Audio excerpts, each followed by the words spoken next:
Dear Kuya Mark.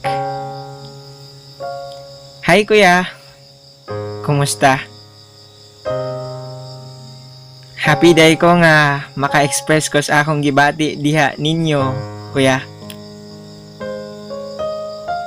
Sukad nga naay nagpadala ninyo og letter og mga walay hunong nga maanindot nga mga tambag.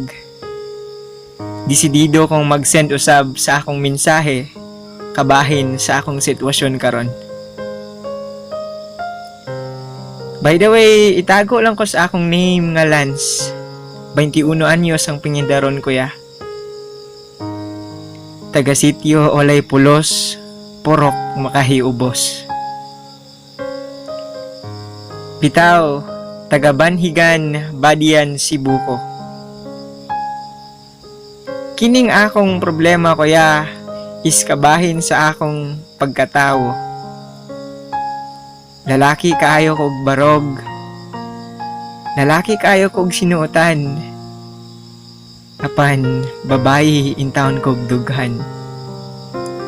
Sukad pa kaniadtong elementary ako naning nabantayan. Niabot na lang og high school, wala gihapon na usab kining dughan, Kuya. Kuya, mo-attract gihapon ko sa pareha na ako og gender. Ako raning giloom og gitago aron dili ko mahalata sa akong ginikanan. And one night, evening, Kuya, well nangaon mi kompleto sa lamesa. Niyangkon ko tinuod na bayot ko.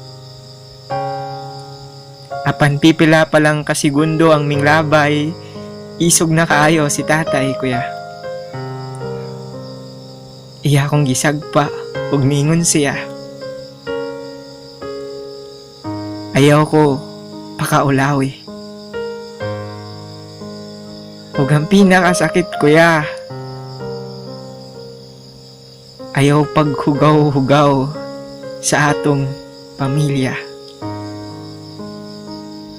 Nilayas na lang ko, Kuya, kay dili na ako makaya ang mga sakit na pulong gikan ni Papa. Kuya, 2 weeks na ko nga wala napauli sa amua. Unsay angay matambag nimo nako, Kuya? Angay ba jud kong magbakalaki nga dili man jud ko lalaki? Kailangan na lang ba sila na ako sundon isip akong mga ginikanan?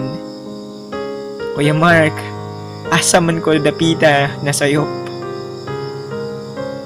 Sayop ba ang magpakatinuod diri sa kalibutan, Kuya? Andam kong mudawat sa inyong mga tambag, Kuya. Diri na lang ko taman. God bless and more power ninyo, Kuya.